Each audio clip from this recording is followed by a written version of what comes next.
Are people afraid of you, Beth? Uh-huh. Who's afraid of you, Beth? John. Your brother. And what is your brother, why is your brother afraid of you? Because I hurt him so much. Mm-hmm. Okay. And what, at nighttime, what do your parents do to your door? Lock it shut. Why do they lock it shut? Because they don't want me to hurt John. Right. And they're kind of afraid of hurting John? Of you hurting John? Mm-hmm. Okay. Are they afraid that you might hurt them? Yep. Would you, Beth? Mm-hmm. When would you do it? Nighttime. Okay. Why would you do nighttime? Because I don't like them seeing me do it. But they can feel me do it. Mm-hmm. And what would you do to them, Beth? Stab them. Okay. What would you stab them with? A knife. The program you are about to see was compiled from the actual therapy tapes of Dr. Ken McGidd, a clinical psychologist specializing in the treatment of severely abused children. Children so traumatized in the first years of life that they do not bond with other people. They are children who cannot love or accept love. Children without conscience who can hurt or even kill without remorse. This film shows the devastating effects of abuse on a child. It also shows that victims can be helped. It is the story of a 6.5-year-old girl named Beth. Do you ever stick pins in people? Mm-hmm. Who? My brother. Okay. Do you do it a little bit or a lot? A lot. Okay. And what are you trying to do to your brother? Kill him. Why do you want your brother to die? Because I was hurt so bad, and I don't want to be around people. Okay.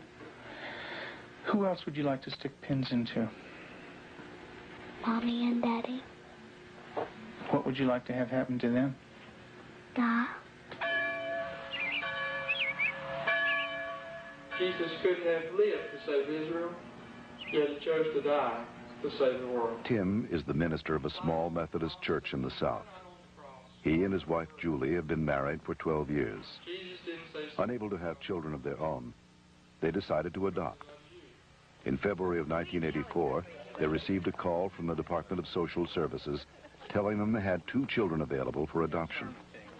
They were told that Beth, 19 months old, and her brother Jonathan, 7 months old, were normal and healthy. We did not need children to make our lives complete. We felt secure in ourselves and secure in our relationship, but we wanted to share that with somebody else. And we felt like we had a lot to pass on to a child, and that was what we really wanted to do. And when the phone call came, it was like, at last it's here. And it seemed like a miracle. It had happened so quick. We'd heard of couples having to wait 5, 10 years on a child, and here we had 2 young children. It was like the answer to our dream. Their dream became a nightmare when they realized that Beth and Jonathan had severe emotional problems. We had the kids with us, Beth and her younger brother John, for probably a couple of months until we began to learn something about their background and their past. And when we learned it, some things seemed to fall in place about her behavior and John's behavior. From several sources, we discovered that they didn't have enough food to eat. That perhaps even Beth went all day maybe with just a box of Kix cereal. John himself was found in a bassinet with little patches of urine all over it and a dirty diaper and a couple of bottles at his feet that had curdled milk, and the back of his head was completely flat. The front of his head had bulged out, and at 7 months he couldn't raise his head, couldn't roll over. He was just had no stimulation, and we think perhaps that it happened to Beth, and it wasn't very long until she began showing some signs of perhaps even some abuse. There was a nightmare that she had, and the nightmare was about a man who was falling on her and hurting her with a part of himself. Tell me about your birth father. What was that nightmare like? When he touched my vaginas Okay. until it bled, hurt it a lot until it bled, and wouldn't feed me a lot. He'd hit on me, wouldn't be very nice to me. How old were you? 1. And in your nightmare, what happens? I get real scared. Where are you in the nightmare? What happens in the dream? I'm in the house, upstairs. And then what happens, Beth? When he comes upstairs and, hurts. How do you feel when you talk about this? Scared. Where's your birth father? What's he doing? He's right there, and there's his hand. His hand's right there. Where? Right there. You can't hardly see it because it's green. What's it touching? My vaginas. And what is your birth father doing? Hurting it. Your face looks sad. Can you tell me about that? It's crying because there's dots of the tears. Beth had endured severe neglect and abuse as a child. Her birth mother died when she was 1. Because of these early childhood experiences, Beth never developed a sense of conscience, love, or trust for anyone. The early sexual abuse by her birth father would cause her to exhibit inappropriate sexual behavior, especially toward her brother. Does your brother have private parts?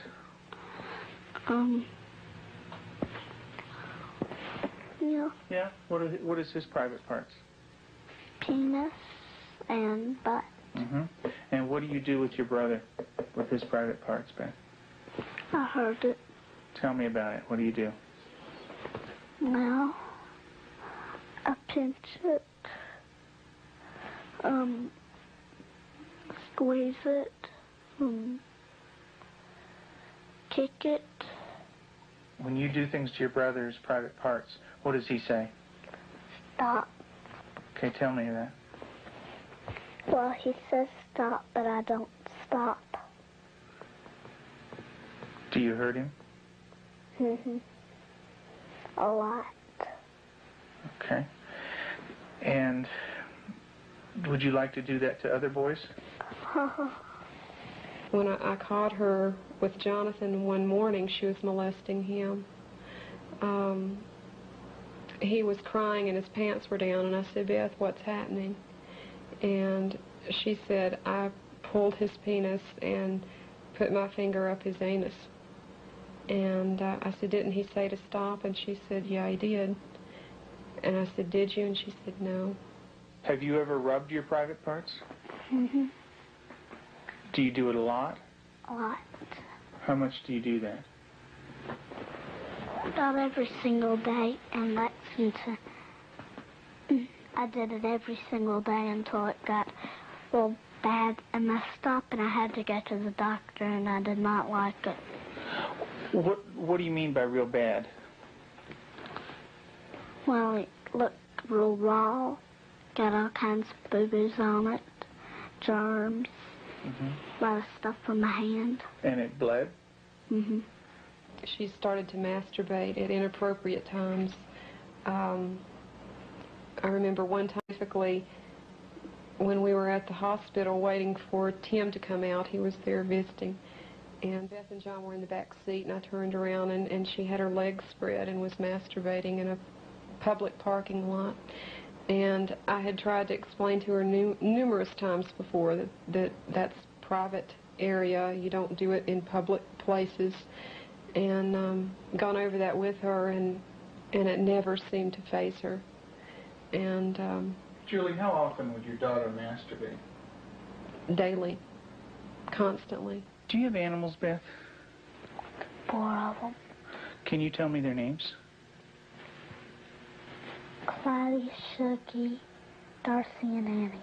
And Daddy said a day ago that there was a stray cat who did not have a home, so Daddy was taking care of it and took it to the vet when he had his flight to go. And what do you do to the animals, Beth? Stick them with pins. Do you stick them a little bit or a lot? A lot. What are you trying to do to the animals, Beth? Kill them. What do they do when you stick them with the pins? Well, Annie cries. She's a dog. She got baby birds down out of the nest, and we thought maybe she was just curious. So we explained that she could hurt them, put them back, and went through a whole sitting down and talking to her about the problem of it. And the next day we went out to check the baby birds, and they were on the ground dead with their necks broken. Let's talk about what happened once when you were smaller, when you found some baby birds in a tree. What did you do then? I took them out. Mm-hmm. And what did Mom say to you? That the mother will not come back if somebody touches her baby. Mm-hmm. Are the baby birds kind of small? Can you describe them for me? Well, they don't have their eyes open, but they can hear me, and they look up. Are they kind of helpless? Little baby birds? Can they fly? No. Can they run away?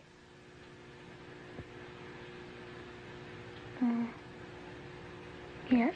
They can? Are they easy to catch or hard to catch? Hard. Yeah. Well, it's hard to remember. With the baby birds, what did you do? Took them out of the tree. And what did you do with them? Played around too rough. Also, when at the end, I picked it up and I thought it was Dad, and I came to say, Mommy, is this bird dead? And she said, she called Daddy and said, Tim, and Daddy came and, I think I remember that they said yes. Mm-hmm. And so did the little baby birds die? I don't know. You don't remember? I just remember that I think I remember that Mommy and Daddy saying the last bird we got was dead. Mm-hmm. Do you know what Mom said to me? She said that all of them were dead. Did you squeeze them? Did Baby Beth squeeze them? You're doing a good job, honey. Go ahead and tell me what happened. I squeezed them. And what happened? They died. But this kind of aggression at our animals and even at our brother Jonathan was beginning to grow to such an excess that our life was miserable at home. John would cry in the mornings and say his stomach hurt. For the longest time, we thought maybe this child has some problem with his intestinal area, or maybe he has allergies, and so we tried to get all that checked out. Come to find out, Beth was coming out of her room and hitting him in the stomach.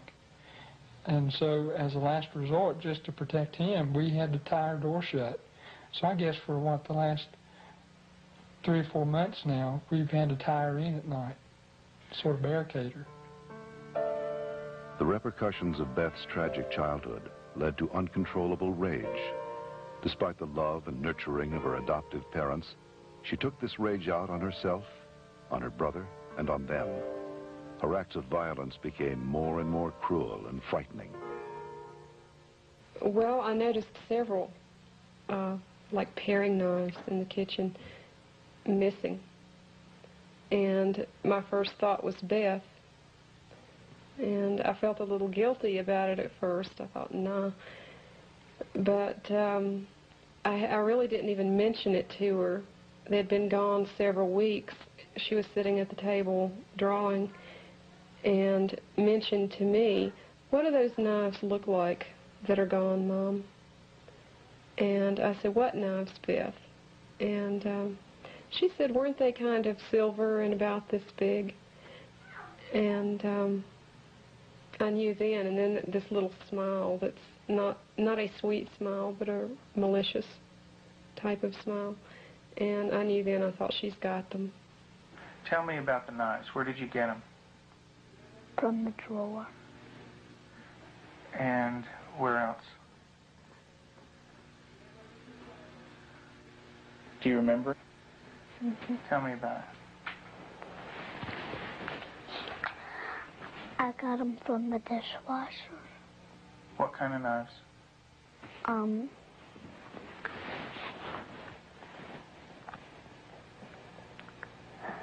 Big sharp ones. And what do you want to do with those knives? Kill John and Mommy with them, and Daddy. And when Mommy asks you about where the knives are, what do you say? I don't know where they are. What did you think she might do with the knives? My first thought was Jonathan. And the reason we thought that was that she had, by this time, she had tried to kill John on several occasions and openly admitted that. In the basement, she was hitting his head against a cement floor. I heard his screams and ran down and had to literally pull her hands off, and she looked wild-eyed. Did you get real mad at him? Did you hit his head real hard? Tell me about it. How many times did you do it? A lot? Mm. What was the floor like? Cement. And what happened to your brother? Tell me about it. His head hurt real bad, but his chin, he had to have stitches in it. Could you stop? Use your words, Beth. No. Okay. What was your brother doing when you were doing this? Playing with the toys. Okay. Was he asking you to stop when you were doing it? What was he saying? He said, "Beth, stop." And what did you do? I didn't stop. I just kept on hurting him. What were you thinking when you were doing that? Thinking of killing him. How did you stop? What made you stop? When I heard Peter walking across the kitchen. Mm-hmm. It made me stop because I thought Mommy and Daddy would come. Okay. Did Mommy come? What did she do? She sent me to my room. Okay.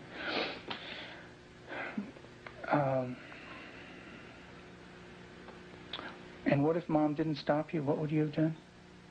Kept on doing it. And what about... After evaluating the extent of Beth's psychological problems, Dr. McGidd felt that for the well-being of the family, Beth needed to be temporarily separated from them. In April of 1989, her parents brought her to a special home with an expert at raising children with early attachment disorders, especially children who are dangerous to themselves and others. I have children that have killed numerous times. Cold-blooded family members, neighbor children killed them.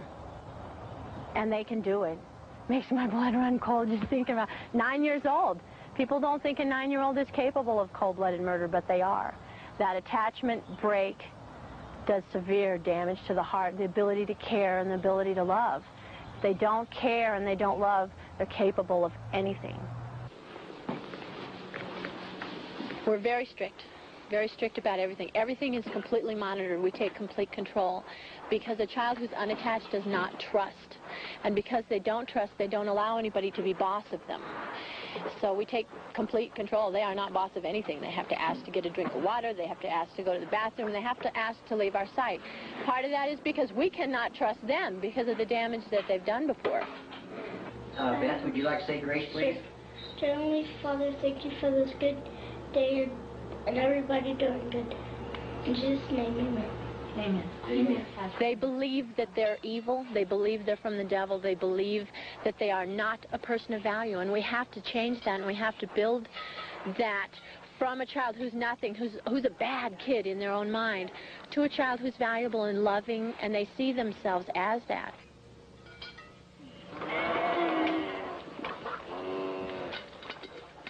You don't have to bite this.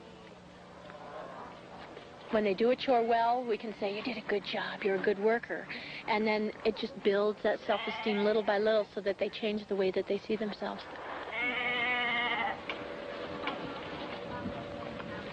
Several months into treatment in this controlled environment, Beth had made progress, and her therapist decided to loosen some of the controls. Anybody wants some more? I can. Beth continued to show signs of improvement. She began to develop a sense of right and wrong. She seemed to respond to affection, was more outgoing. Gosh, you don't have to like. She went to public school, made friends at the local church, and even sang in the choir. And you're going to go into Sunday school again this morning? Yeah. And get stickers? Maybe you could put one on your nose. Through the years you made it clear that the time of Christ was near. Though the people couldn't see what Messiah ought to be, though your word contained the plan, they just could not understand. That's Elijah. Mm-hmm. Yeah, it's a beard. See his beard. There's his nose, and that's his... Oh, I see. Yeah, see his beard is kind of flowing in the wind and everything. Elijah taken up into heaven, the fiery chariot. Huh? Well, that's Elisha. That's the other prophet that took Elijah's place. And he was left, and there's Elijah, you know. And he learned about sheep, and the Lord is my shepherd. Mm-hmm. March 3rd, you just got that yesterday, huh?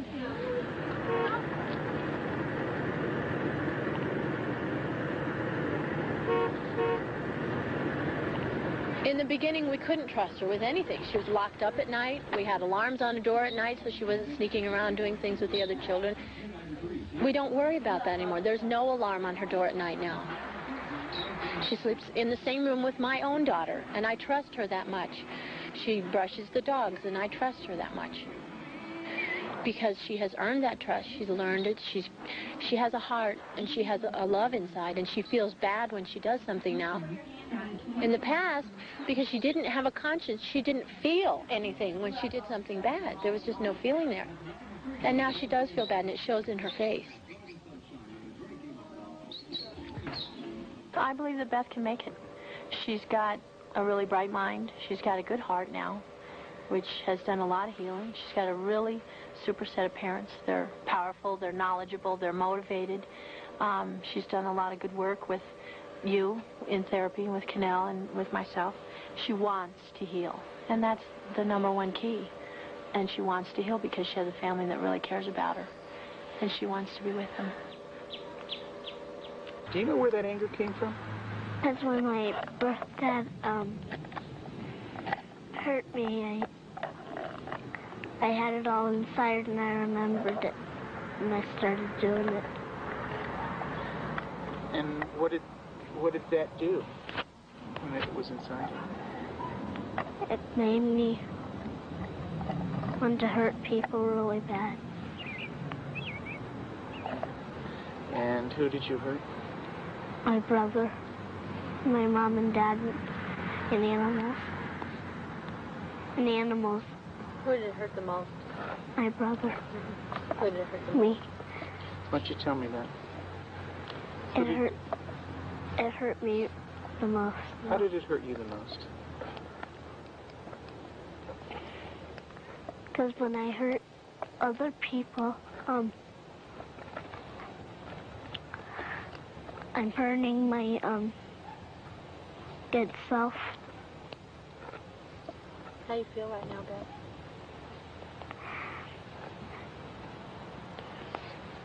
Bad. It's kind of tough to talk about, isn't it? Yeah. It is. Beth gave her last interview for this film in December of 1989. Although she had made progress, she would still need extensive therapy. Not all abused children are as deeply scarred as Beth, but all abused children suffer a profound hurt for the rest of their lives. The road to recovery is long and hard for the abused child. There are more than 1 million new victims of child abuse in America every year.